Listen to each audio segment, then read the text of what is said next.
stupidly, I didn't, you know what? I never thought about it. Why is it stupid? What does my video say at the beginning? Manufacturers have assured us for decades that their arms are stiff, they're rigid, they're well behaved.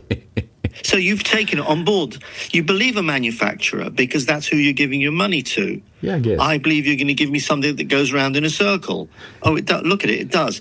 Oh, well, my arm's stiff as well. Okay, your arm's stiff. Because there's no real way that you can easily challenge that.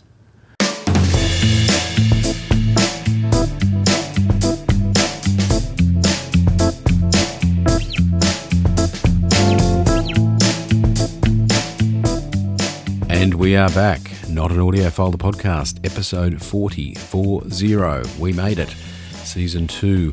Hey, today we have interviewed a force of nature, Arthur Khoubesserian, co-founder of Pink Triangle Turntables and of course founder of a funk firm, a maker of all sorts of interesting turntable add-ons. Arthur has very firm opinions on how things should be in relation to turntables. Not everyone agrees with him. I'd have a listen. But before we do, I'd like to thank everybody who has subscribed to us on our YouTube channel, Not an Audiophile Podcast, and followed us on Spotify and Apple and whatever your favourite podcast listening app is or platform. Thank you. And for those that are about to, thank you as well.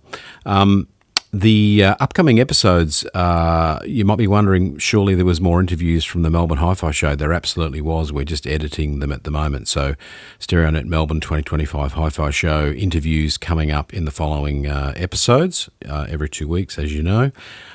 And I'd also like to mention, in regard to today's interview with Arthur, that he alludes to a bunch of videos that he's in the process of recording. Now, we spoke to him a few weeks ago, and he was in the middle of doing that. They're now mostly up on YouTube, so check out his YouTube channel as well, details of which are on our website at notanaudiophilepodcast.com. Once again, thanks everybody for listening. Really appreciate it.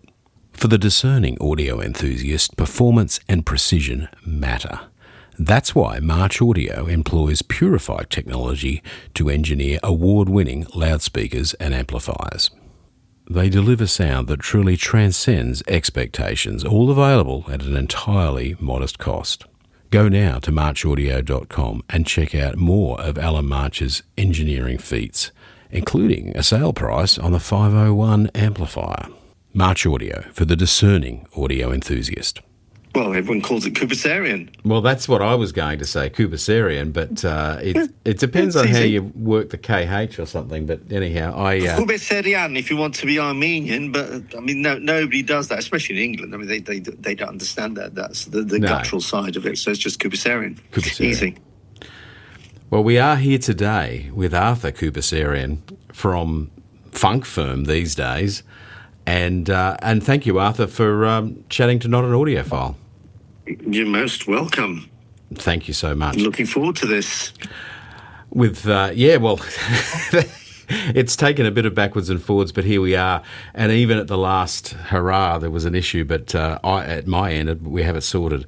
And now, look, you've just released a video that perhaps is intended to condense some of your key ideas about the way, I think, particularly tone arms work, and we will absolutely touch on that video and the ideas within it during this conversation, if that's all right by you. Mm-hmm. It's clearly all fresh in your head, as you were just telling me that you've been dealing with some of the comments on the YouTube video. Yeah. You have to be very thick-skinned. Yeah, you're not meant to read the comments, actually, I think.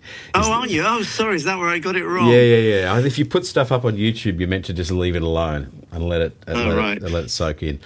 Hey, historically, I mean, you have probably been messing about with turntables for longer than most. I'm going to guess that you started when you were 12. Is that what happened? It must have been around that age, yes, very much so. And what sort of turntable was that back then? And I'm going to guess that you didn't like it much, so you thought you could build a better one. Is that the gist of it? Oh gosh, that's a good angle. I think I was happy with the world as it was, but, as a youngster, you're just looking forward to the potential of the future. You don't know what it holds. Sure. And the thing was, my math master at school actually owned his own record label, and Okay. he went and made his own recordings. Rightio. And he was bloody good at it. And did he draw? Really was a superb recording engineer. And he drew you into the world? I'm sorry? He drew you into this world, this deep, dark world, yes. And so I had this very, very cheap, simple system that, was nothing to anyone, but it played the music that I wanted. That was fine. And then he'd show me this and he'd show me that. He'd introduce me to all the different ideas. And then I started to hear his system and my jaw just kept dropping. And the example I've given in the video is that on one day, his listening room was at the top of a 4-story townhouse. Okay. And he played me a recording of a train coming out of a tunnel. Yeah, okay. It was so lifelike that all I could think was, what's a train doing up in the air? And then the brain kicked in and went, don't be so stupid. It's a recording. You're up, you're in a house. And I got hooked. If sound could be that good, I wanted it. Yeah, I think it's a bit like that for all of us. And I think maybe even more so back in the day when a really genuinely great, realistic sounding stereo system was pretty rare, I suppose, because it... Yes, exactly. The sound quality was very, very poor. The typical sound quality was... Whereas now the lowest common denominator starts with CD, and it's a very, very good standard of performance. Indeed. Everyone is used to good sound, relatively good sound, yes. Yeah, a full range and fairly clean, whereas back then it was highly unlikely that you would hear that, everywhere, because most people had a horrid little radiogram, as we call them in this country, some little wooden cabinet with a Garrard stacking changer in it or something, and a pair of full-range speakers and 8 watts of tube power or germanium transistor power or something, depending which decade, and it wouldn't be terribly good. So do you remember what this system consisted of that indoctrinated you to the world of high-end audio, or high-quality audio, as we used to call it? Well, he'd already set up the system for my school, which was Connoisseur BD1 with a Decker arm and cartridge. Okay. Connoisseur BD1 belt drive turntable with a rubber mat. It did look pants. I'm sorry. It was utilitarian. And, you're sort of devouring all these HiFi magazines with all these lovely glory. You've got transcriptors, hydraulic reference. You've got the Gale acrylic turntable. You've got Thorens TD125s. And it was the day of the Linn Son deck. And the magazines were going balmy over that turntable. I mean, it had destroyed everything before it. And I do mean destroyed, as in Thorens or Dunlop and so on and so forth. Yes. It just swept everything away, and the magazines were saying just how great it was. Anyway, the problem was that John was my maths master's name. He would turn around and do these fantastic recordings, turn them into records. And when I said, well, what about the records? He'd just go, oh, well, they're just groove grinders. Okay. And I'm going, but John, this is what we listen to. It's all we have to listen to. I mean, at the end of the day, some of the comments on that video that you alluded to, people saying, oh, well, tape is best. Well, tape damn well is best. Yes, I've got no... Well, that's my first mantra. Yes. Tape is best and a reference, and we'll get onto that. But the point is, it's also damned inconvenient. Well, you can't just select a track. It's very expensive. A good quality tape is £500. Yes. What? Yeah. Oh, would you like a collection of music? How many records do you have in your collection? Oh, 3,000. Yeah, right. Let's put 3,000 times. You're talking stupid money. So, although tape is good, it has its limitations. So, if records are what's available, my job then became, when we compare the records to the tape, they did sound poor. Yes. Yeah. And nobody had any answers as to why they sounded poor. Was it because nobody knew how to press a record? Yeah. Was it the technology of the day? Where was it going wrong? And there was no answer whatsoever. There was no books on it. The magazines didn't discuss it. They just talked about Linn. And they really did. I mean, every single month, every single magazine. They were stuck on Linn for... No, you don't. You want to buy Linn. There must have been... Was there a decade of that, approximately, of just Linn? Yeah. It really was. I mean, this was all my time at school. So, of course, I wanted an LP12 myself, and I went out and I bought one. Yes. And the magazines told me that it would be the best thing since sliced bread. Except I had this damned master tape comparison. Yes. Which I guess not everyone has such things. And I remember the first time I heard, actually, not even a master tape, but a multi-track recording that we were doing, sort of a live mix on.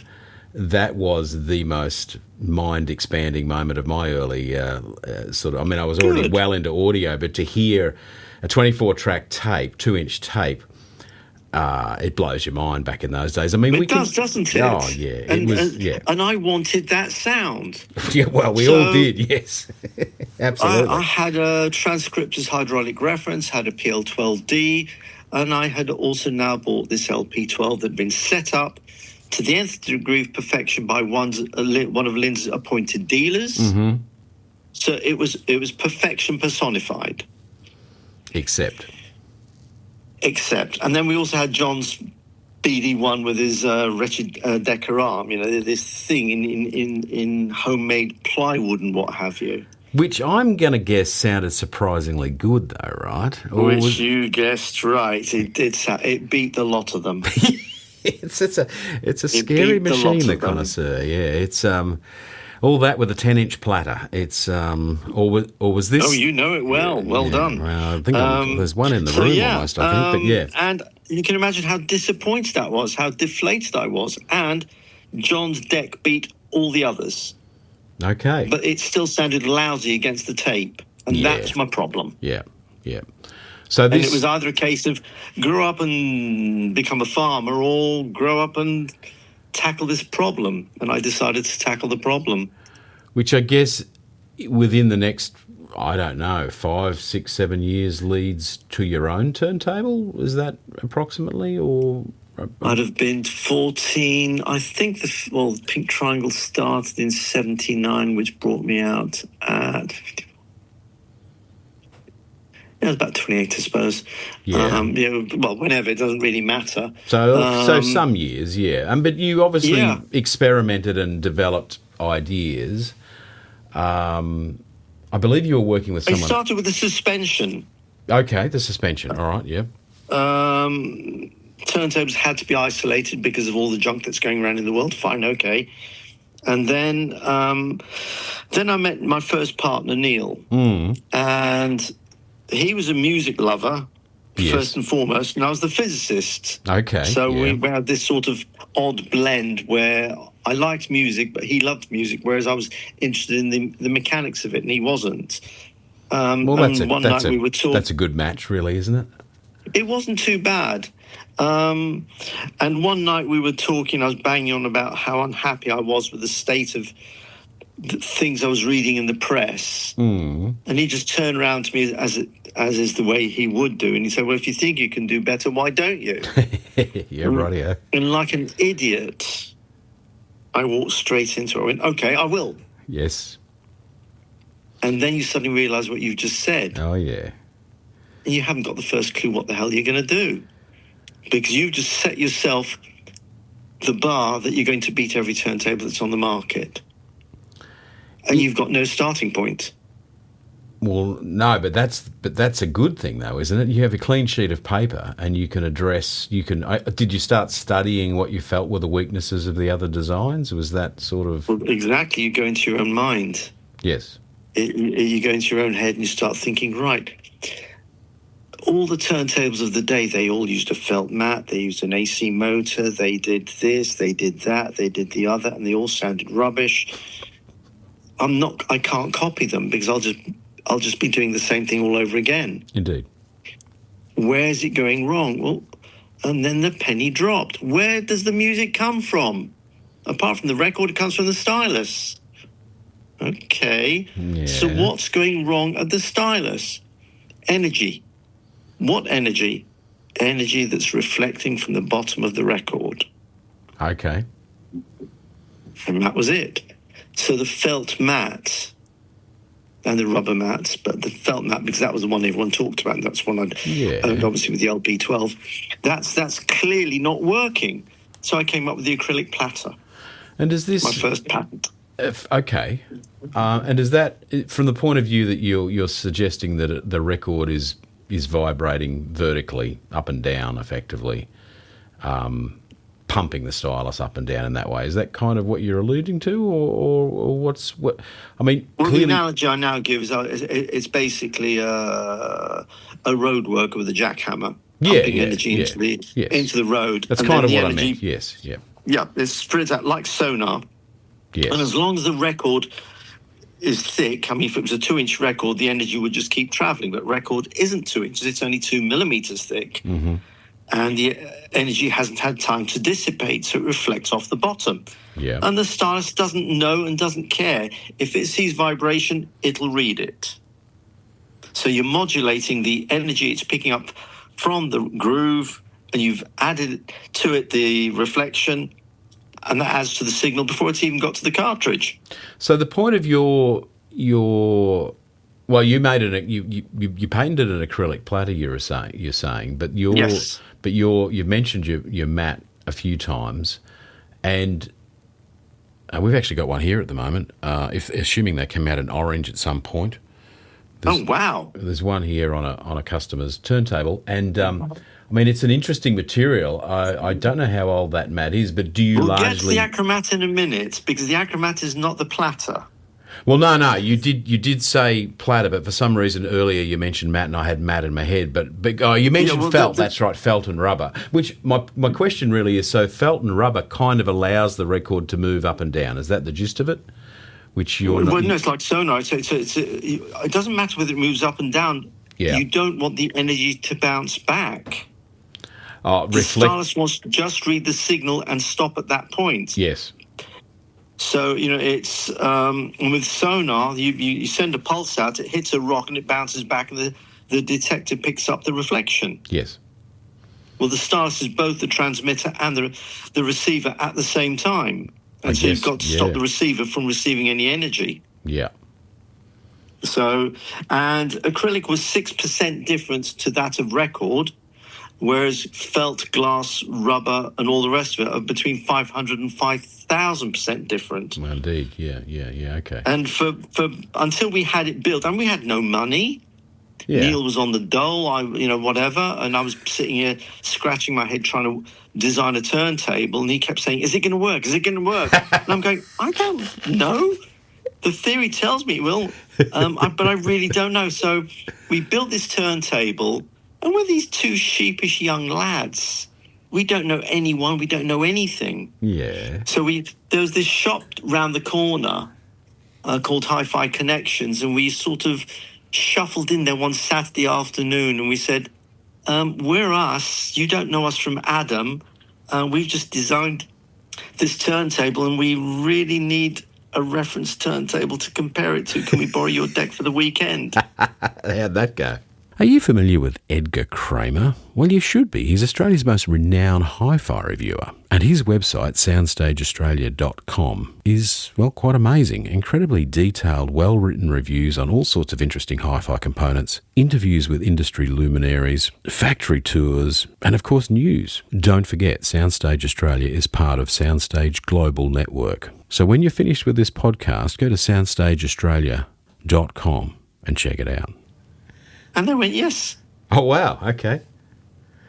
What did they loan you? It was an Ariston. It was a top Ariston model, which was basically an LP12. The Aristons and the LP12s were very similar designs of the day. Nice turntable. Okay. Well, some say the Ariston is possibly better than the Linn. Some say, but well, they don't exist. So it becomes a moot point now. But there it was. So we took it home, and our jaw just dropped because clearly the differences were there. Okay. So I'd done it.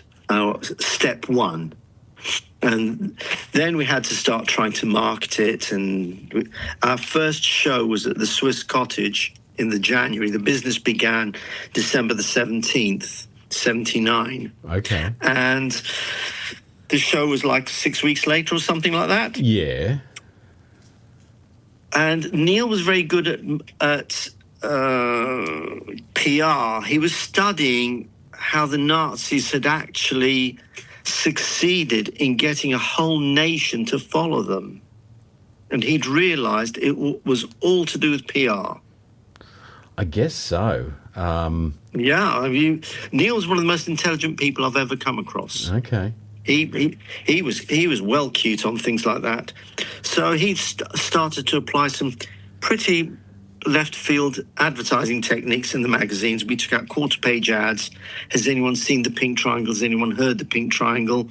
We were taking images from cartoon magazines and things, and people were they didn't know what the hell we were talking about. That's all there was. Has anyone seen the pink triangle? What's a pink triangle? Yeah, no. And then we did the show. I remember it stuck out because it was a little edgy and odd. Yeah. Neil was very good at that. Yep. At the show, the queue for our room went round the corner and down the stairs. Wow. Okay.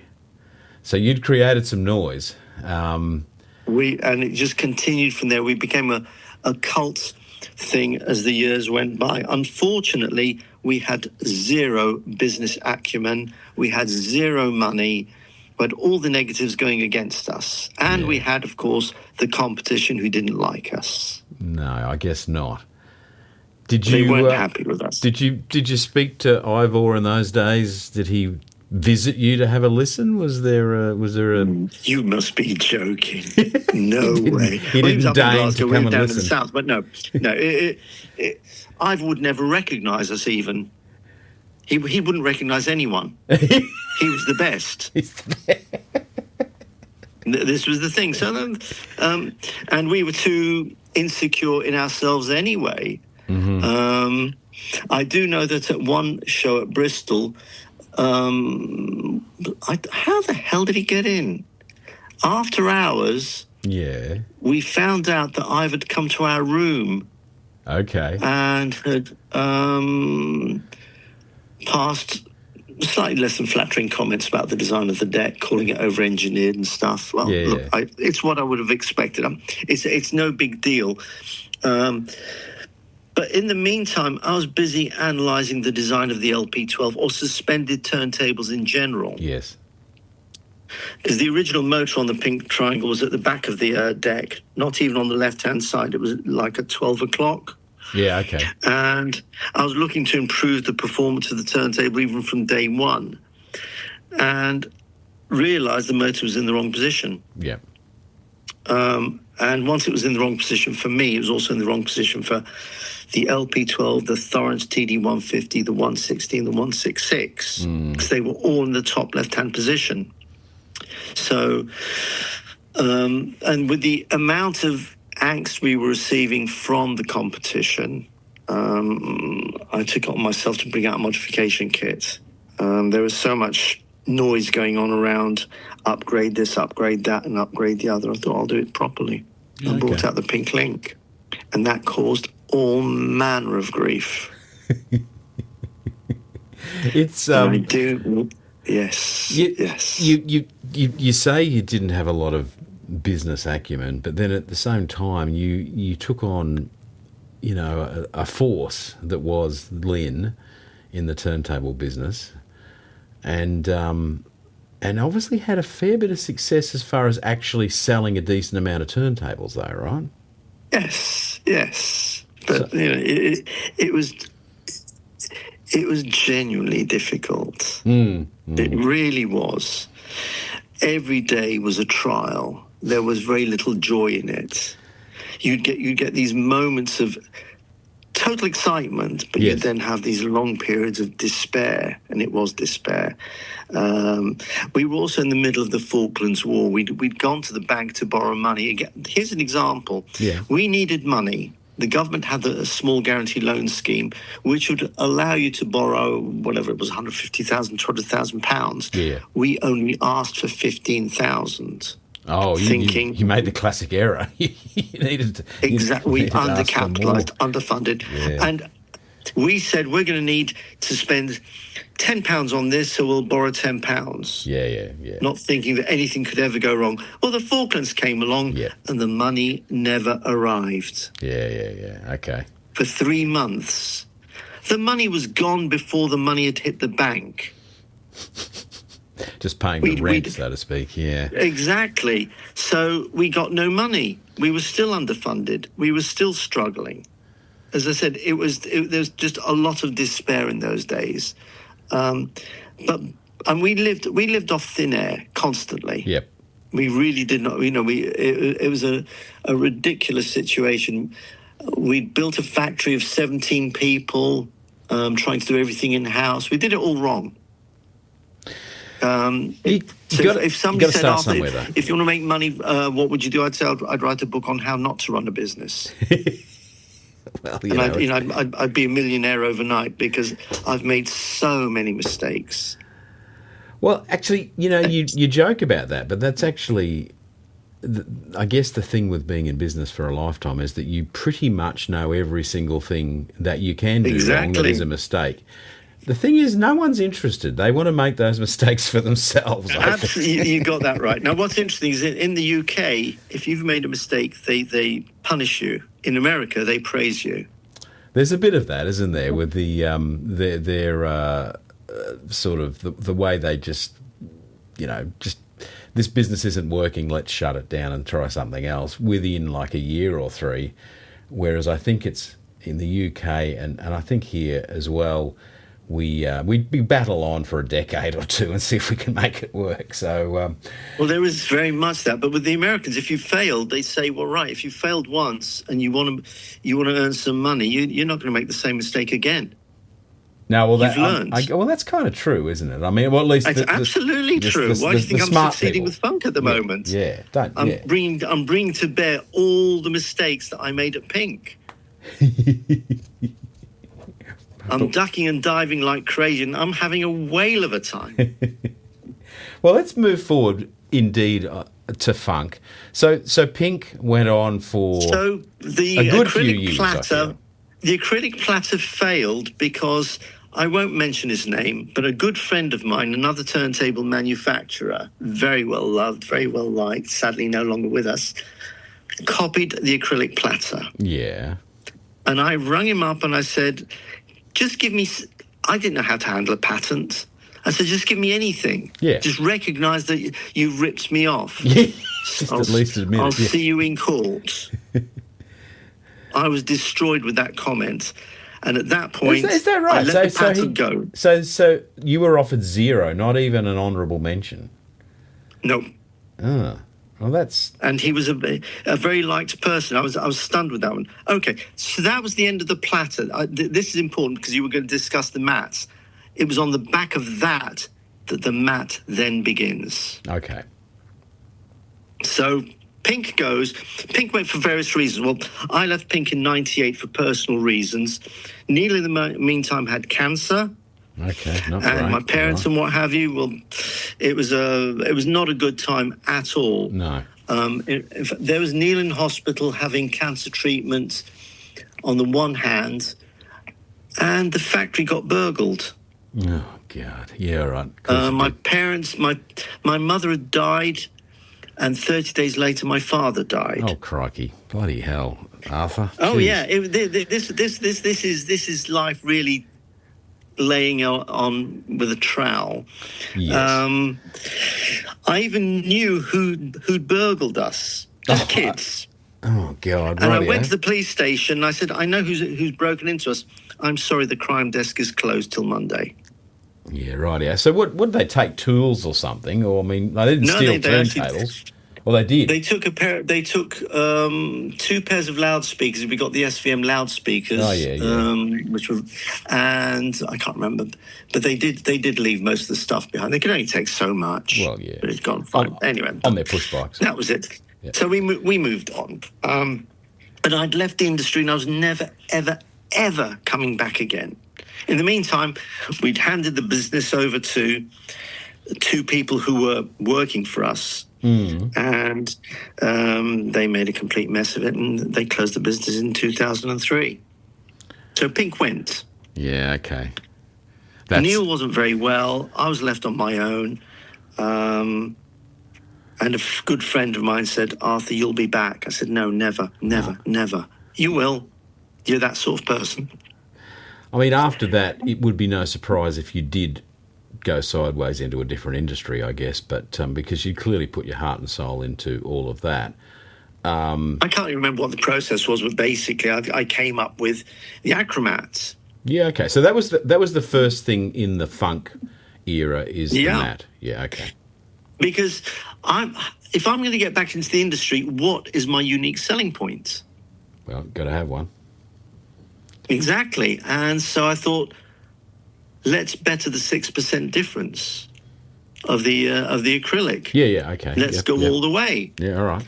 And I then developed the concept of acromats, which is now 100% matched to the record, and then goes further with this.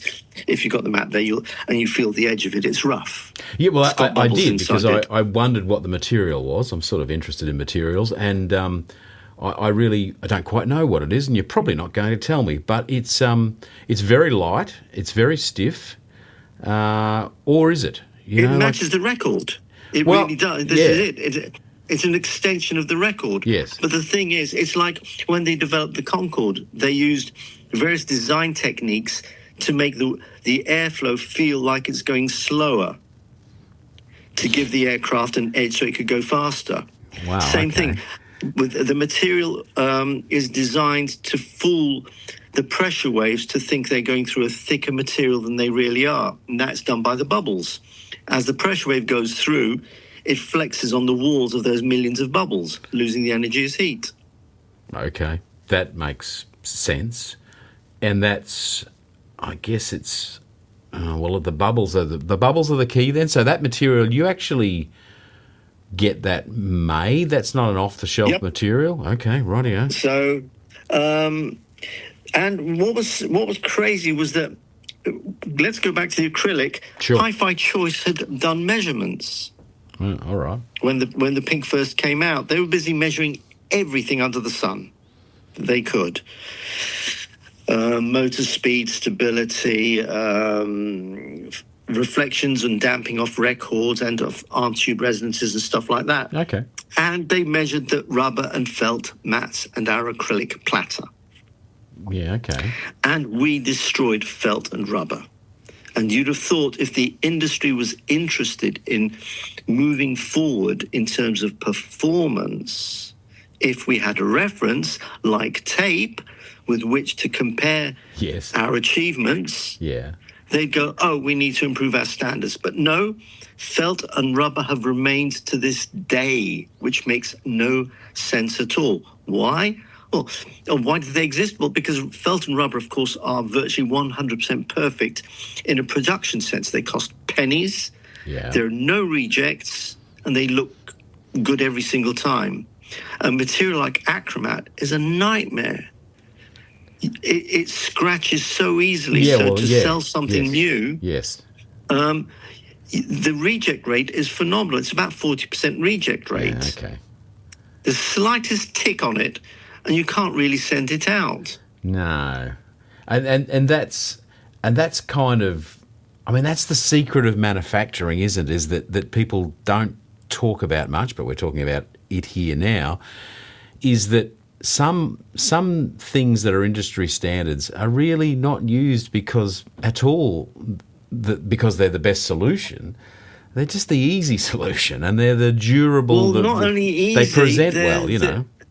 Yeah, exactly. It's not only a case of being easy. I mean, I can genuinely see it. We do everything with our eyes. We eat with our eyes. You know, this tastes good. Yeah, but it looks disgusting. Yeah. Well, it's an absolute truth. I mean, that becomes, we've talked about this in other podcast episodes about perception.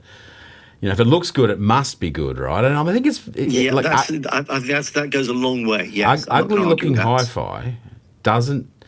Ugly-looking hi-fi may well sound amazing in a blind test, but you remember John's utilitarian BD1 with the Decker? Yeah, well, you have it. Well, that's exactly right, and that's right. And I had my transcriptor's hydraulic reference that looked fantastic. How'd it sound? Yeah, it's look. I don't have a problem with people who like the look of pretty things. I mean, it's a bit like Italian cars. I mean, they are the most gorgeous looking cars on the planet, almost without exception. But I think we sort of know how they're made. I mean, they're not built like a Lexus. So, but so what? Maybe you want it to look. The aesthetic is perhaps the most important for some people. But in your case, you are genuinely trying to improve the performance of a turntable. I don't think it's a case of being the most important. I think it's a case you've got to have that as taken as read.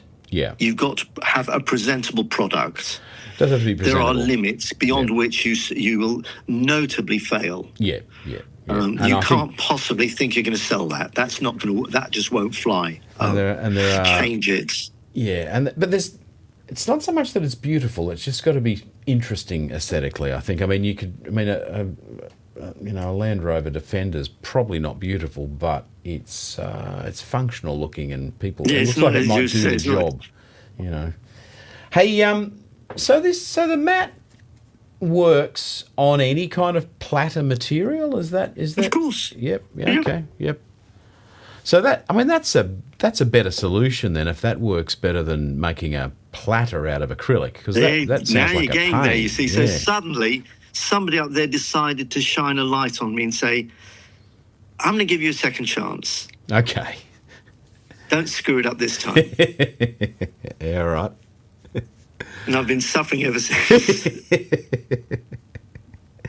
So the Funk firm, as the company is called, started with the mat, but you've now got a range of products, and I'm going to say that I didn't really realise until I started post-chatting to you at Munich this year, started looking more closely at what you were doing now rather than what you'd done in the past, and didn't realise you had a phono stage.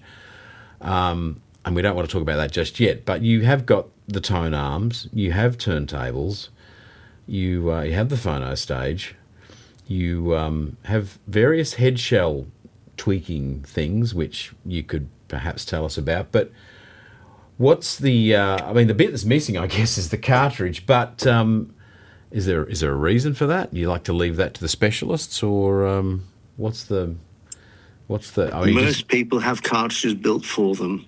Yeah, there aren't that many companies who make their own cartridges. They brand them, they label them. I just haven't done it. I see my potential elsewhere, and we'll get to Houdini in a second. Yeah. So it's the phono stage, in quotes, is the cartridge. Well, yeah, that's that. Yeah, and maybe we should talk about the phono stage, because what you've done there, from what I can understand from reading about it, is that it's got some kind of variable EQ or RIAA curve. Not RIAA. This is the important thing. It is absolutely not RIAA. Okay. It doesn't conform to the exact response that it's meant to. It conforms to what the cartridge needs to sound linear. Is that the gist of it? That is totally correct. The RIAA is a necessary function of any phono stage, because the recording has been laid down with predefined EQs built in to maximize time on the record, and to reduce noise at the HF, where all the ticks and pops live. Indeed. So that is basically what RIAA is. There are various standards, but it's now been standardized to one. So you're going to have that in there. And we do not muck around with it, because then you're going to start mucking around with the entire recording. Yeah. And that's stupid. But and I've just said the magic word, the recording. Mm-hmm. It is a singular item. And if you had a perfect system, your record would sound identical to the recording. Yes. Okay? I've given you a perfect turntable, but I've shoved the cartridge in it. Yeah. Now, the turntable is not affecting the sound, so why is it not sounding like the recording? Because the cartridge is not perfect. Oh, What's not perfect about the cartridge? It's not linear. No. And what AccuTrack does, and it only works on moving magnets, oddly. We've tried really hard for moving cores. It doesn't work with moving cores. Okay. Because they work in a different way. It actually reads the entire load of the coil of the cartridge and the cables and takes everything into account, and then you can adjust using your ears or with a scope. Your ears are really very, very good indeed anyway. And you linearize it, and then you put it up against the tape and you go, that's actually pretty close. Yeah, okay. Certainly closer than yours, yeah. So that's what sets AccuTrack apart from any other phono stage on the planet. There's no other like it. There are one or two that do things close to, but they don't affect it the way we do. Ours is quite unique. So nice. you're adjusting a. I've got a picture of it in front of me. I've kind of forgotten. There is a control on the front, but that's not, right. It's just that one single control just on the front. Control. Okay. So it's a little bit like a moving magnet. Moving magnets are fairly linear, but they suck out in the mid-band. Is it?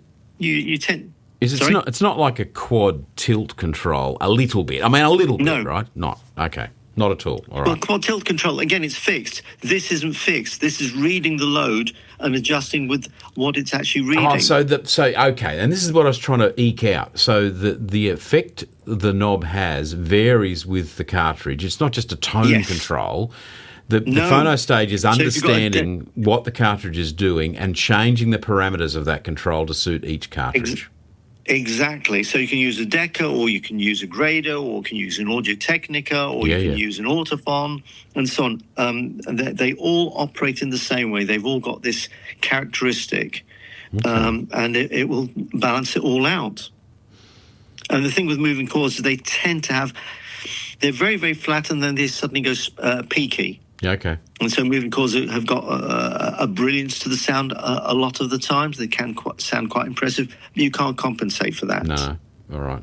Well, certainly not using the technique you've developed to make it work with the moving mag, obviously. Well, the guy who designed it is very, very clever. I'm sure if he could have done it, he'd have done it. It would have been done. Yeah, okay. Yeah. All right, well, we're going to take a quick break, Arthur. Hey Now Hi-Fi wowed music lovers at the recent StereoNet Hi-Fi and AV show. The Fisher & Fisher loudspeakers, the Dome and Turntable, the beautiful sounding airtight tube amplifiers from Japan. Now all of this gear, along with Jeff's other rooms that he had fantastic equipment in, is all back at the store, ready for you to listen in-store or talk to Jeff about an in-home demo. Jeff, Hey Now Hi-Fi, ring him today. Or email, SMS, maybe smoke signals, pigeons. We're back with Arthur from Funk Firm. He's setting us straight. Well, that's not He's setting us ranting off straight. on another topic. Coming at turntable design from definitely a different angle, but from a very thoughtful angle. And you, as you say, and I don't know if we mentioned in part one, but you are a physicist. And your job is to understand, well, physics, I guess. The clue is in the title. And what the hell is going on. And so vibrational behaviour, resonant behaviour, that's one of your key concerns in the turntable system. And the tone arm is in fact where a lot of your concerns seem to lie. Is that right? Just about. Well, we've discussed the music comes from the stylus, goes into the record, bounces back. Problem one. But then they evoke its action and reaction from Newton. You've then got energy going up into the cantilever and into the cartridge. Yeah. And the mistake that I'm discovering people are still making is they believe 100% of that energy is turned into electricity for us to listen to. And it isn't. And the analogy I've given is that of an incandescent light bulb where you put loads of energy into the filament and we do get light, we do get sound, but we also get heat. We get vibration. Same thing. This is lost energy. There's nothing we can do about it. We then have to cope with it. But people seem to think that I'm talking rubbish, snake oil, that they want all the energy to be turned into electricity. Well, we all do. Well, and it's understanding the relative routes that it follows. I think part of the problem with the analogy is excellent, the incandescent light bubble, where everyone knows, certainly of a certain age, that they get stinking hot, clearly, when you go to change a fresh one that's failed. You're reminded quite rapidly that it's warm. And but the other thing, as you mentioned noise, I mean, filaments do hum or vibrate or resonate, usually just before they fail. But the thing is, there's a lot of energy, 40-watt bulb, 60-watt bulb, and I think some people have trouble grasping that the same thing is happening in a turntable system because the amount of energy is so small. At least it appears to be. Because we're talking millivolts. That's the one. It appears to be. So we've just got to keep readjusting our scale of view. Indeed. We can't use our thick fingers to try and read a record. We use a tiny stylus. Yeah. Okay, so now let's get down to the stylus world. And there, when you use Google AI, it says that the stylus is accelerating in the groove 26,000 G. Well, it's not. In fact, it's actually over 60,000 G. That's an awful lot of energy that is being pumped into the record and into the cantilever.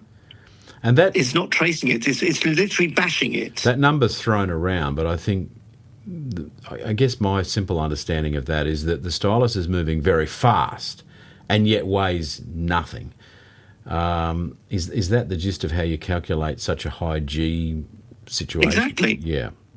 Exactly. So, and you multiply the two together, you'll get your energy output. Yeah. And it's still enough to play music. But it's also enough.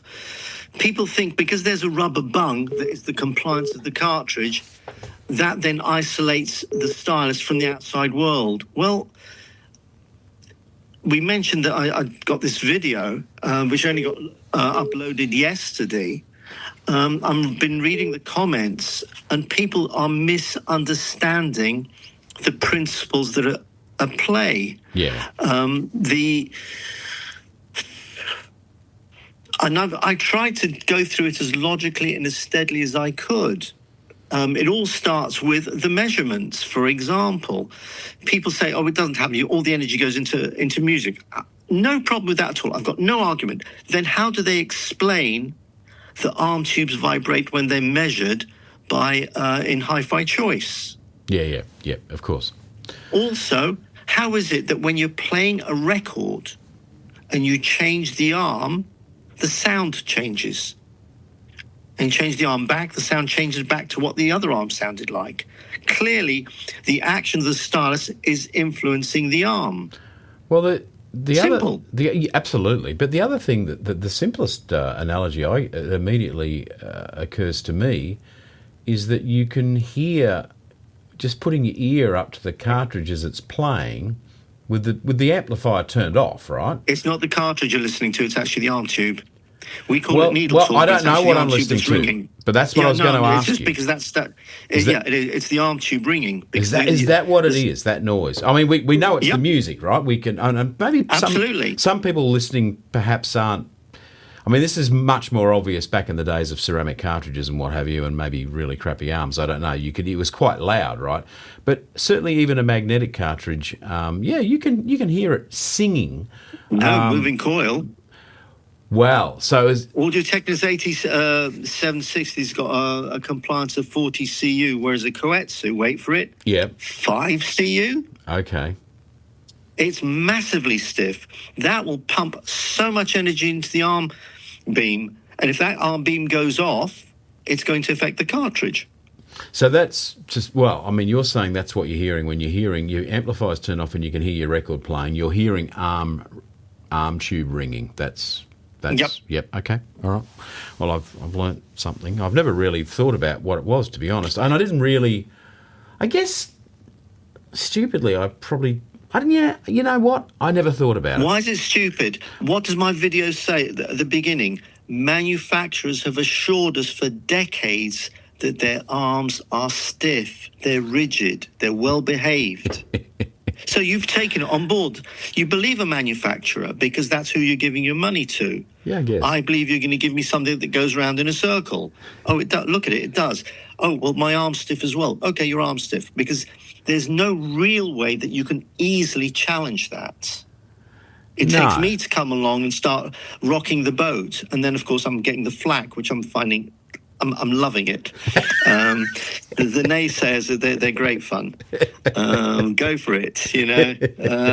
Bring it on. A totally different analogy, but it's like a drunk youngster being picked up by the police who want to arrest them, and they try every trick in the book to kick off against the police. Yeah. I'm sure the police sit back and yawn and go, here we go again.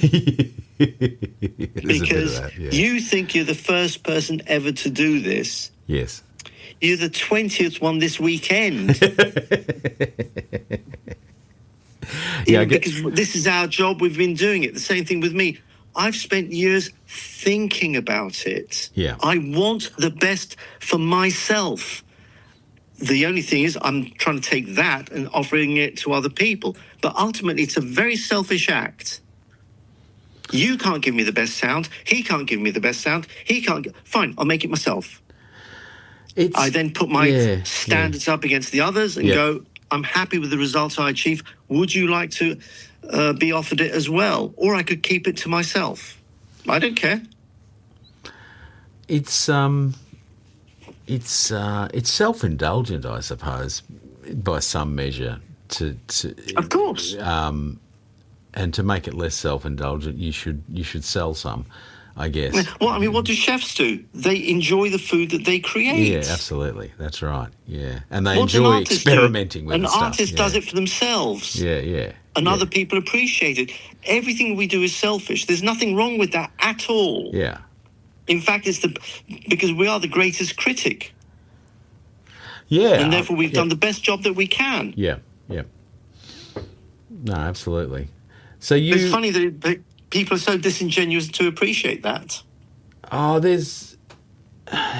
I think if any of us could work out, well, the first thing is I think you can't work. There's no one person you can work out because there's like 8 different personality types or something, and they all make buying decisions for different reasons. But I think the core of those 8 different types make them one particular way, and I guess in a different way to you, have spent a lifetime trying to understand what those buying decisions might be caused by, just so I can sell more hi-fi to them.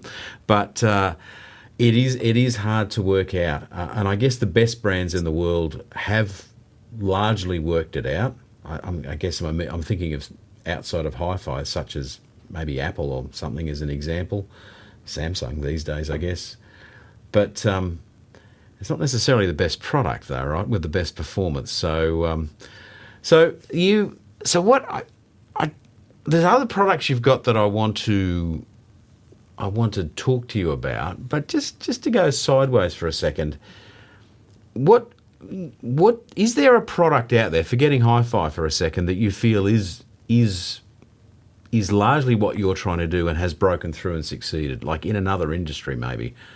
I mean, is there something that you sort of base some of your ideas around, as far as, you know, are they a motivating force for you to continue? No, to be honest. Not really? No, I'm too inward looking.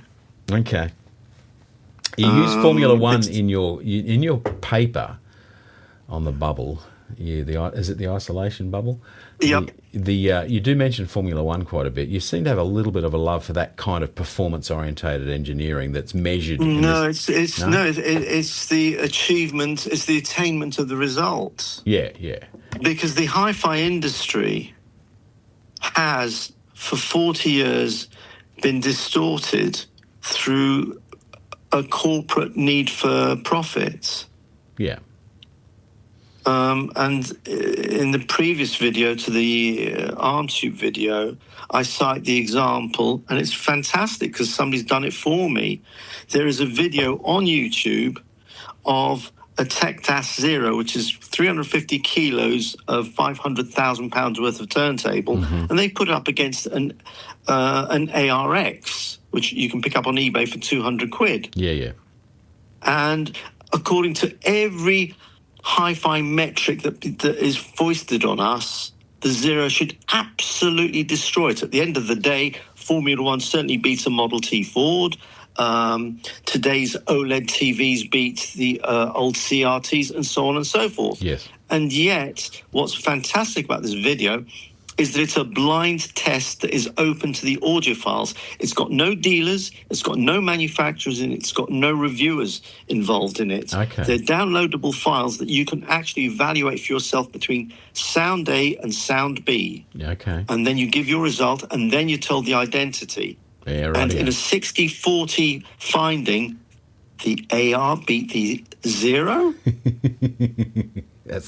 Which doesn't surprise me, because I've said felt mats. If felt mats really are bad, why are they still around? If rubber mats are still bad, why are they still around? If arm tubes resonate, why are they still... Oh, crikey. You're now starting to pick through and go, if we want good sound, there are some very simple, obvious, easy-to-solve problems. Well, or not necessarily easy to solve, because I've done it. To me, it's easy. But getting there was a real brain ache. Houdini being the classic one on that one. 2 years to solve one problem. But once solved, it pushes the whole standard of performance in the direction it really ought to go, closer to the original recording.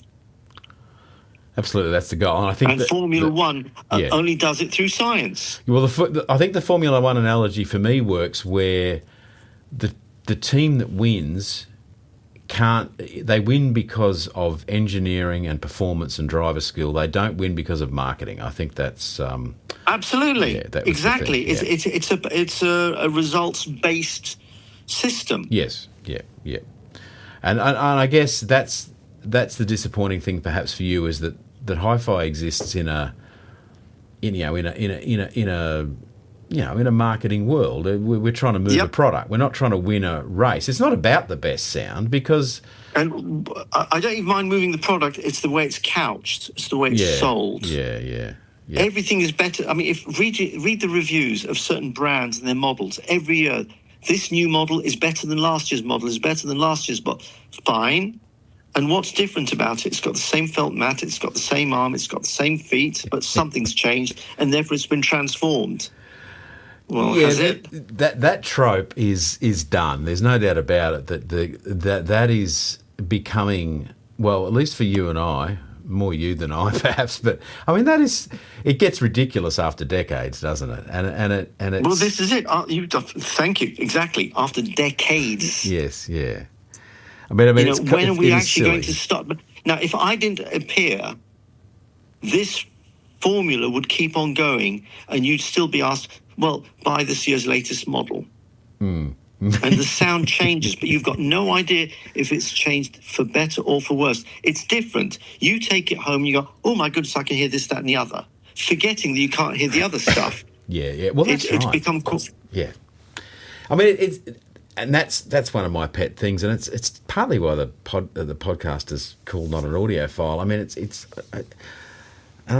it's a bit of a vague notion, but I mean, one of the things is it's a bit of a reality check. It's at least it's insinuating that in the sense that different should not be confused with better or worse, or the other way around. And that's it's one of the bugbears of this whole business. But I mean, if you like something pretty, buy it. I've got no problem with that. But do not tell me it's better.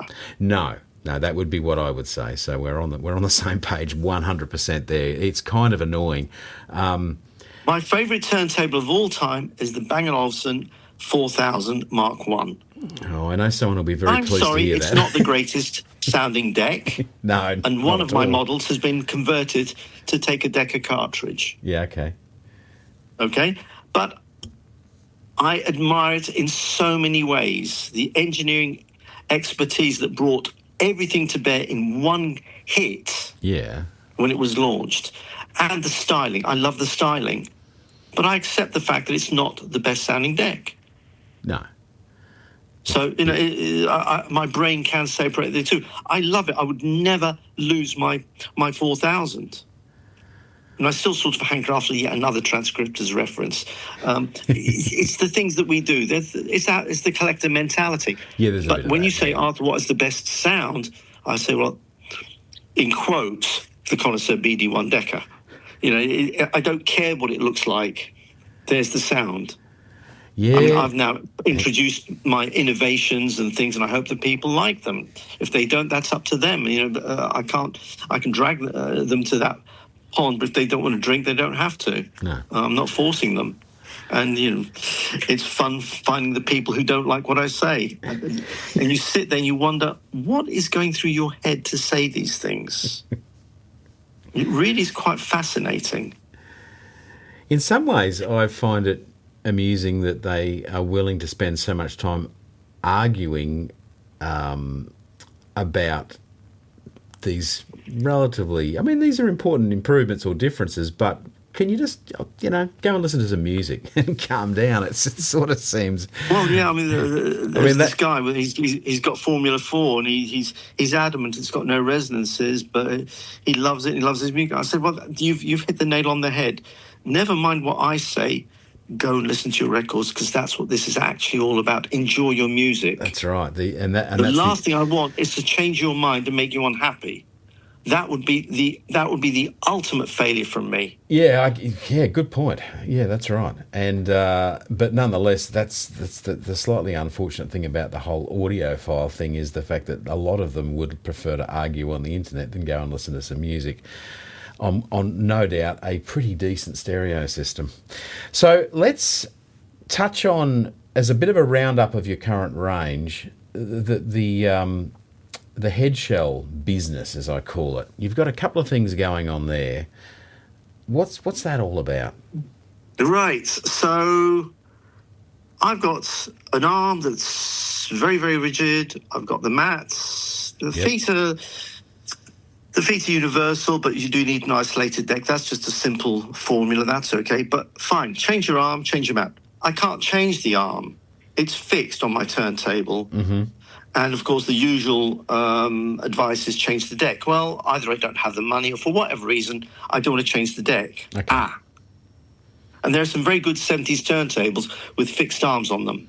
Yeah. Worse than that, they're fixed. Both you can't remove them, nor can you adjust the VTA. And yet the motor unit is very, very good indeed. Do you have a Why are you getting rid of it? particular turntable in mind there, Arthur, that you... I can't remember. When I was going through them, customers ask me about a certain trio or this or that. Oh, crikey, or a Denon or something. You go, crumbs, you can't adjust the arm on it. No, it's one of those... We're going back 30, 40 years. I'm having to use photographs and go, oh, yeah, that's that model then. Oh, it doesn't do anything. So they've got the deck. Yes. What are we going to do with it? They can't change the arm. They can't put an FX3 or a Copernicus or something onto it.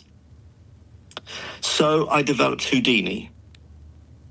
And Houdini goes towards stopping the energy from the cartridge from matching up to the arm. Okay. It's a cartridge isolator. And again, a lot of people misunderstand it. And the next video next week, I think it's going to be launched, shows about Houdini and how to fit it. Because again, people are scared. People are scared both of Houdini and of changing the arm on any turntable because they've been advised so to do, again, by the marketing team because they don't want you to go around experimenting for yourself. They want to sell you a sealed system. Yeah, I guess so. Lock you in. So Houdini... It's people can look on the website, but the gist of the Houdini is a little piece of equipment, tiny piece of equipment that fits under your head shell, between the and cartridge. above your cartridge. Yeah. Yep. 2 screws go into the cartridge, 2 screws go into the head shell, and Houdini's made in 5 parts, 6 parts. Okay. 1, 2, 3, 4, 5, 6, 7 parts, whatever it is. And one moves relative to the other. It is basically a miniature isolating sub-chassis for your cartridge. Yeah. It's like an isolating turntable. Yes. Yep. Okay. And so what would you describe, jumping ahead, what would you describe as the taking one of those classic 80s Japanese turntables, perhaps, with a fixed arm, and we should probably choose an example, but we can't. The point is, what is it that you hear when you suddenly the arm isn't ringing like it used to? What's Oh my God! It is more natural. Yeah. It's the only word to describe it. Okay. You're suddenly going, I'm listening to hi-fi. Oh my goodness, that sounds more natural. Okay. It's as simple as that. You think it's more believable. Yeah. It doesn't irritate, but it's just more natural. It's just lovely. And you just listen to the feedback from customers one after the other. That's what they find. But the difficulty, of course, is you fit Houdini, which is 6 millimeters thick, onto a fixed arm, and suddenly your VTA's gone wrong. Okay. So what are we going to do? Well, what are we going to do? And that's where the head shell comes in. Tell us a bit. Okay. And that's, you've got this offset sort of head shell that I've seen where it steps up out of, is it a standard sort of SME? It's an SME fit. So, you take any a PL12D, a Technics SL1200, anything like that, and you pop it in. But where on a PL12D the arm is fixed, well, why should VTA be adjusted from the rear of the arm? You're only trying to keep the cartridge parallel. Yes.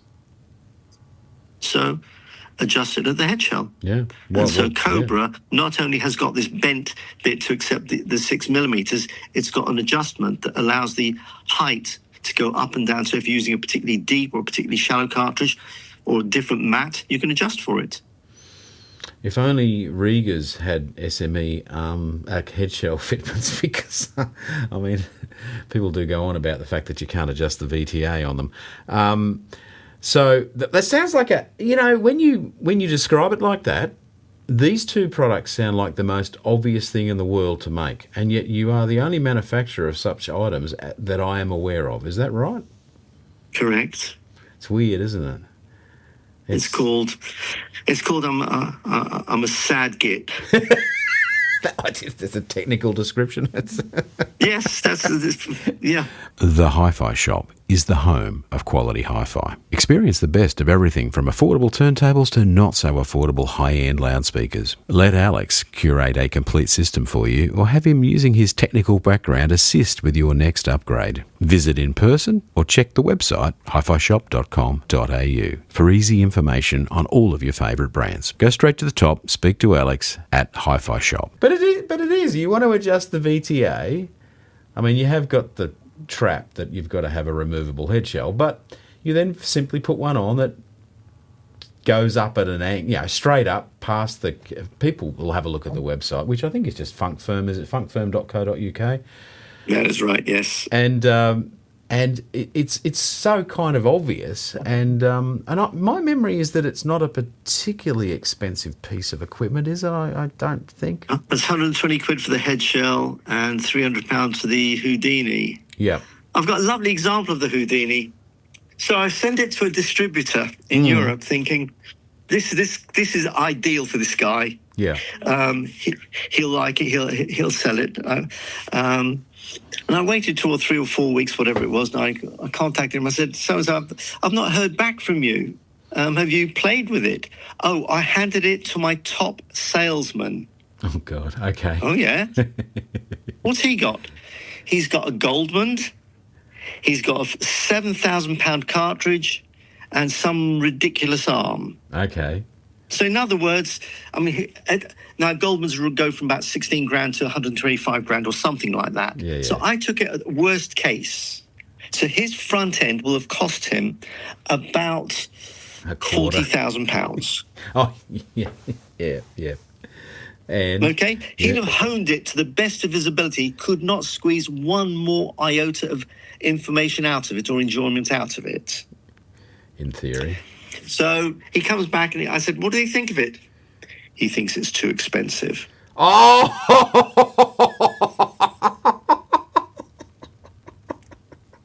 Okay. Fair enough. So what did he make? Yes, but what did he make of the sound? Oh, he thought the bass was better. Okay, he thought the bass was better. Yeah. He thought the instruments were better positioned. Right. This so enormous improvements. And you're thinking you just spent £40,000 minimum Oh dear. Oh dear. And I'm thinking, where's the logic in this? Oh, that's. And this is what customers are finding. They're going, I've got customers who own 4 of them. Okay. One for each cartridge. I was going to say one for each cartridge. Yeah. Okay. Yeah. Houdini really works.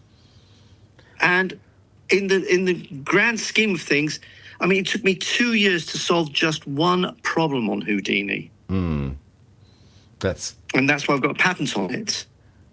okay. I describe it as the record cutter in reverse. The record cutter moves left and right and up and down as it cuts the groove, as it moves across the lacquer. Yeah. Houdini moves left and right, up and down. It does not move forward or backwards. Yeah. Okay. And It's a record cutter in reverse. It took a lot of lateral thinking and late nights and sitting in the bath, twiddling your toes, and then you suddenly went, that's how to do it. It's funny that, design is a strange animal. You don't know how it's going to come out.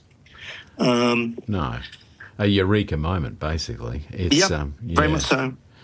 So, okay, well, that's a great explanation of both of those products. That seems incredibly straightforward as far as I'm concerned. The one that I think might be, maybe it's not more complex, and it looks cool as hell is, and I don't know which tone arm, you did say the name before, but the one with the swiveling head shell. Copernicus.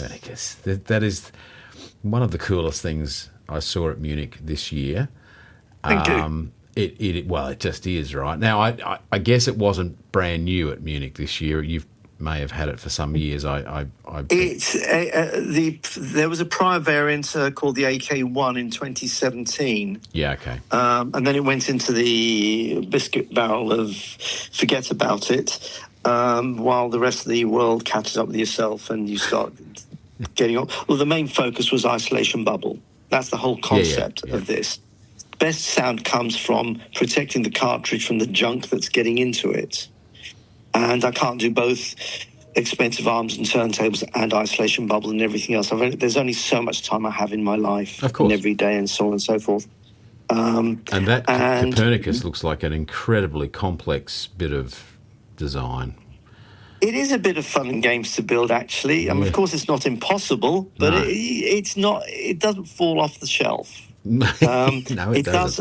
I think it is fair to say it does use some watchmaker skills inside that Enterprise-esque disc at the front. Yeah, I was thinking some kind of incredibly precise bearing arrangement in there. That's right, because you've got to maintain rigidity at that point whilst allowing for the rotational aspect to twist the cartridge. So that the basic elements of Copernicus are the same as FZ. FZ is the cheaper brother with zero resonance, which again on the forums, on the video, it was just so funny. It's going to have resonance. Well, yes, it does have a resonance, but I've stated it clearly. It's in the noise floor. When you measure it, you can't really see it. I'm not saying it doesn't exist. It does. But when it's so low, the ear can't detect it. And that's all I'm trying to achieve. It's an engineering solution, but fine. So both the arms have got that, and then we add the element of zero tracking error. And with Copernicus, I've come up with a very elegant solution. You've got other manufacturers who've got their own design theories on how to do it. Some of them a little bit extreme, some of them are not that easy to implement. This one, you just treat it like an ordinary arm. I think put the cartridge on and use it. I think one of our videos that we shot at Munich does have it in action, and just go to our YouTube channel and trawl through all of. Well, I think there was three Munich videos, and it's in action. But you'll see it in action. But you, I guess, Arthur, have a video of it on your own YouTube channel, do you? That will no, not yet. Not yet. So these it's videos one of your coming new. Out roughly one a week. Yeah. Okay. So you've got it. I should mention that you have a bunch of new videos coming out. I think you said 5 or 6 or something. Well, there's 5 or 6 theory ones, practical ones, how to fit the arms, and then we'll be pulling SL1200s apart. Okay. And then we're going to have a whole series of download ones, because in order for me to develop isolation bubble and its components, I had to know what the competition was doing. Indeed. So, of course, I'm going to get the competition components in, and I'm going to do my own ABs. Okay. And all I'm doing in the videos is digitizing those self-same experiments for other people to hear. Yeah. How's the FX3 sound against A, B, or C? How does A, B, or C's A or B sound against itself? Only because people make claims. And that's what got me. When people make a claim about so-and-so being better than so-and-so, Mm-hmm. no reviewer ever proves it. No one challenges it. No. That's what stops progress. And I keep coming back to it. That's all I'm interested in. I mean, I'll be dead soon. I'm 70 right now. For goodness sakes, I mean, I'm not going to live forever. So my job now, my legacy is to say, this is what I want for the industry, Yeah. for the music lover. A fair deal. Well, yeah. And none of this has to cost $1 million, does it, really? I mean, when you've worked out the engineering solution. Oh, it does. I mean, the Houdini is expensive. Don't forget that. Yeah. Oh, give me a break. Although your tone arm with the swiveling head shell is It's my statement. Come on. Yeah, it's a statement product. It's my statement product, as is Kepler. You know,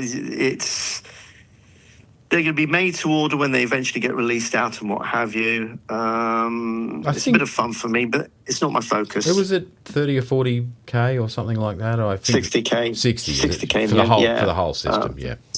Yeah, because I'm not going to be doing them. I'm not.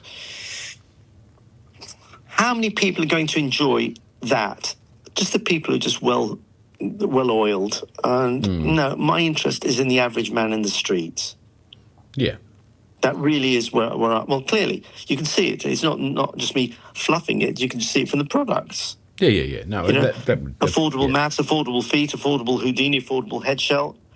And the sound, review after review, people go, my goodness, I've never heard anything like it. Thank you. This is the sound that we should... Well, if you go to a TV store, there might be a best one there, but typically you look across 20 of them, they're all pretty damn good. Yeah. And that's all. How is it that the sound that I make is so different to everyone else's? Well, if you were asking me that question, I would say the likely answer is that you're designing with the goal of sound quality as your number one design goal above all else. And I think the reality is that a lot of products, clearly, and like we've already stated, we don't really care. If your design goal was pretty, then that's not a problem. That's a good design goal. Yeah, but you've got the third one where the design goal is let's see how much money we can squeeze out of you. Oh, that wouldn't happen. What? No. Oh, sorry. Have I got that wrong? Oh. Wash my mouth out with them. Well, I feel like there's a delicate and very elegant balancing act to be done there in making a larger than normal margin out of a product that sells well. But the thing is, your design goal is sound quality. Like that's your number one thing, and that's different to most manufacturers. I think we can all agree. I mean, that's right. I don't see why. Well, because this is what gets me. Well, I do know. I can give you the answer. Sadly, it's because if I were to achieve my goals properly as a turntable audio manufacturer, in large part, it would come to an end. Because people would stop spending money. They'd go, I'm happy with the sound that I've got. I think you've just nailed it on the head. That's right. And what I say to customers is, I want you to buy my £3,000 upgrade with the FX3 arm, the Houdini, whatever. If you want to spend the FZ or whatever, that's fine. Yeah. But if we say that's it, and then I never want to hear from you again in the nicest possible way. Because you're happy. You're busy buying and listening to records. You don't need to come back to me. And I won't mind because there's so many others waiting for the products that I make. So I'm happy as well. So it's a win-win situation. It's not how the world of business works, though, is it? Because if a LCD TV lasted for 100 years, clearly Samsung would be out of business. So it's you got to keep selling more, I guess. But don't forget, as I said, I'm an old man. This is why I don't particularly care. I'm doing the best I can. No, indeed. And I guess at a certain age you do take a slightly different outlook. Do you think, or have you always? I mean, I feel like you've always had, truth and performance at this heart. is me, isn't it? Yeah, this is me. One way or another. Of course, you're going to find little ripples along the way, but they're little ripples, not. He's changed. He's done an about turn. He was this capitalist, whatever, and he's not that now. No, it is. It's my core. I believe in man rather than materials and money. I think the world's got all sorts of issues. Hey, it is what it is. I just do my little bit. It always has, and it's certainly no better just at the moment. Where do you see yourself? Sort of what's the next couple of years? You've got these videos that you're making, which is one thing. But you've got a great lineup of products already. Is there something you're working on at the moment? I think is what I'm getting at, that we need to know about. There is. Yes is the answer. The electronics, all right. the electronics are frightening. If you think AccuTrack's good, there's worse to come. There's worse to come. Okay. Are you in a position to eliminate? No, I can't. But one's a power amplifier that is what? And there's a moving coil stage which is so linear, it's crazy. Now, people say, he's a manufacturer, he can say that. Let's go back to Pink Triangle. We released the PIP preamp. It was the world's first transconductance preamplifier, and it was reviewed in Japan against, I think, 15 or 20 other preamps and came up top. Okay. I've got a history of not bullying or conning the people that I talk to. If I can't do it, I don't say it. If I can't deliver it, it won't happen. And that's what we're working on at the moment. But it's just literally finding the time. Now, these videos are going to take a fair bit of time to roll out. Yeah. In addition to the English videos, they're all going to be translated into 15 different languages. Okay. Because so many people around the world do not speak English. Well, indeed, that's right. Yeah, I mean, I guess. Most of the world doesn't speak English far as their native languages. Yeah. So the first one will be German, and that could be out on Friday or early next week. Okay. But straight after that, they're going to go into 9 other languages, all right, all told, and then some more afterwards. And all the videos are going to be translated. And there's a cutesy trick. They're all done by avatars. Okay, all right. And when you see the avatars, you go, that's not an avatar. That's a person. Oh, God, is it like that, is it? Okay. It's every single person. I said, look, you're going to come and see it. And they come out and say, you weren't expecting to see that, were you? And they go, no, I wasn't. It's better, isn't it? Then when it's a damn sight better. I went, yeah, I know. I told you it was going to be that good. They are brilliant. They really are very, very good. And then we've got... So you asked me for the next 2 years. I'm mentioning this purely because it's going to take so long to roll all this out and then assume what I have said is reasonable, fair, and accessible. What do you think the upshot's going to be? People are going to want it. We're going to then be busy trying to service the demand for the foreseeable. These days, you mentioned in a past life with Pink that you had quite a few staff at one point. What happens these days? Now, clearly you're not sitting at home in your back room making all of this stuff. You've got many helpers, one presumes, either in the form of subcontractor staff or otherwise. How does it all work? What's the... Oh, Dan, where's that screwdriver gone? I've just dropped it. Oh, sorry, you were saying? No. Yes, exactly. I've reached that point now. Delegate. Work smarter, not harder. Well, it allows you to work on these other projects, obviously. So yeah. So of course, the next thing. You wanted to know the next thing? I wanted to pull you up. I don't think I mentioned this to you previously. No, where you go? Next thing. We're going into the DJ market. Oh. Actually, I think you did allude to something like that, yeah. No, you didn't. You said back in the day you had been requested to make a better We went to 1200. We took our anniversary turntable to a club called Turntables in London. Yeah. Massive, great place, very well appointed. And we played it to him, and the guy's face just dropped like thunder. He went, "I've just spent 120,000 on this kit, and you just blown it all away. Can you make me that sound in a DJ format? Because I'll buy it, and everyone else will." Well, hey, life got in the way. It never happened. Yeah. Now it's going to happen with the isolation bubble. So the APM is ideally suited to DJs. We've got a DJ version of the Boynes, and I'm now developing 2 new arms based on FX3, designed to take the Concorde cartridge, and also one's got Houdini built into it. That second one is genuinely, again, it's going to be another Houdini job. I haven't solved it yet, and I've been at it for 3 months so far. Okay. It's very tricky to incorporate it into the tube.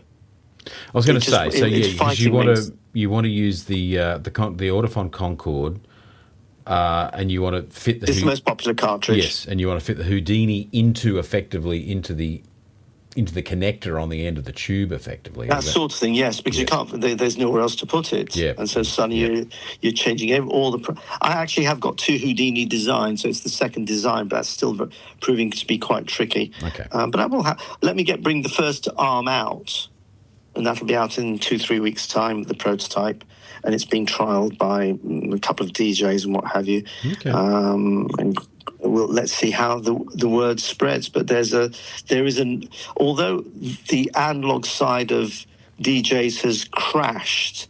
For a company the size of Funk, it's quite nice, thank you, where the DJs kept analog going when CDs were running. So I'm now giving a bit back to them by saying we can make your sounds an awful lot better. Yeah. And they seem to be appreciating what's happening. No. Cool.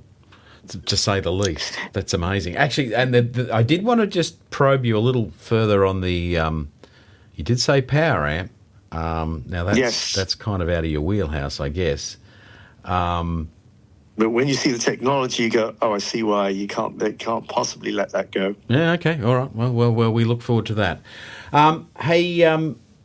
Amazing stories, Arthur. Thank you so much for your time. We've covered a lot. Thank you. In significant detail. People can keep an eye out for the videos on your YouTube channel, which is probably called Funk Firm something or other.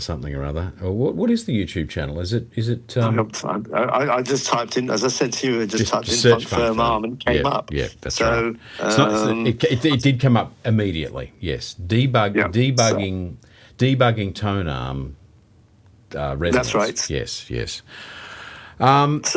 There's lots of fun to be had. I mean, there's more we could have gone into, but enough is enough. Well, we've covered a lot. In fact, just one more thing to cover though before we say farewell is so Vienna next year. Is that a show that you go to show off some of these new products, or is that? No, I won't be doing that anymore. No. I'm too old. I'm not interested. I think the publicity via the interweb will do us very nicely. Thank you. We'll have a much broader reach anyway. I mean, having come and seen us at the show, people then go back and do their research as it is. Indeed, yeah. It means that unfortunately, and I'm beginning to realise it, I won't be making friends like with you or with other people. That's the real reason to go to a show is to bump into people. But is a lot of people I've spoken to feel like they went to Munich because it was the last Munich this year. Is that partly why you were there? Because no, I had stopped doing shows completely. Yeah. Okay. So why? And then I got an invite. Okay. Would you come and share our room with us? Ah, yes. And I thought, yeah, why not? Yeah, absolutely. That was it. Yeah, it was but a great then show. Suddenly it's a case of what am I going to take? I can't just take a Houdini. I mean, that's pretty boring. So got Sapphire up and running, and I think it sounded really nice. And then I thought, let's make a statement, and brought out Kepler and Copernicus. No, it was a good display, actually. Thank you. Okay.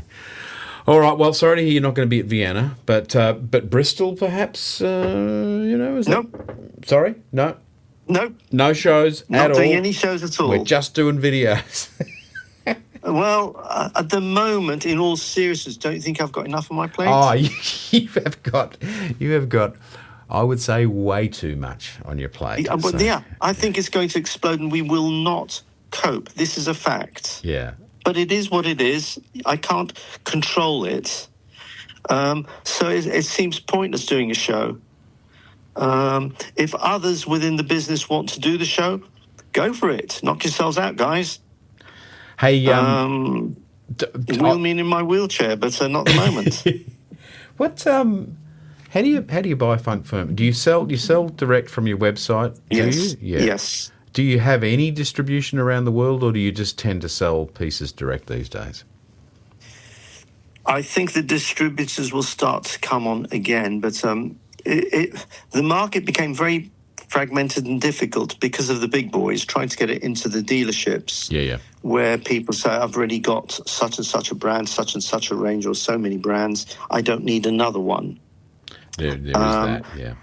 And then there's the market resistance to some of the products, Houdini being one of them, even though...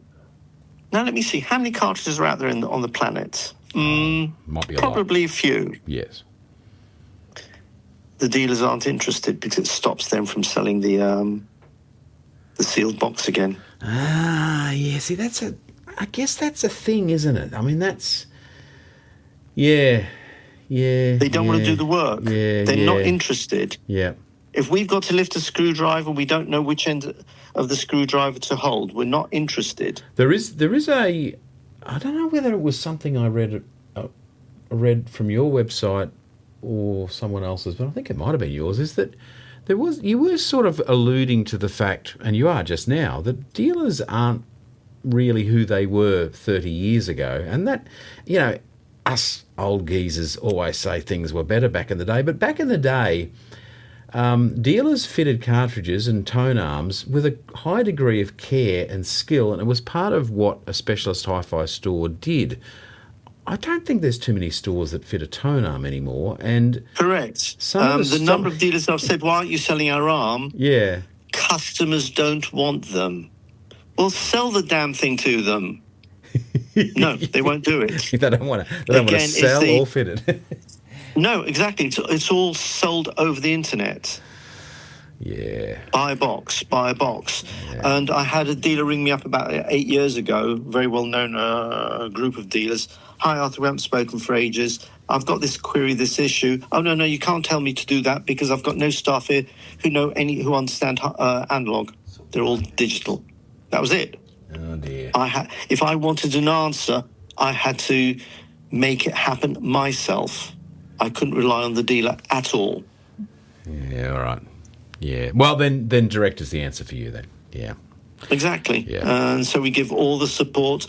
There's this, it's always been full money back refund guarantee anyway, if for whatever reason you're not happy.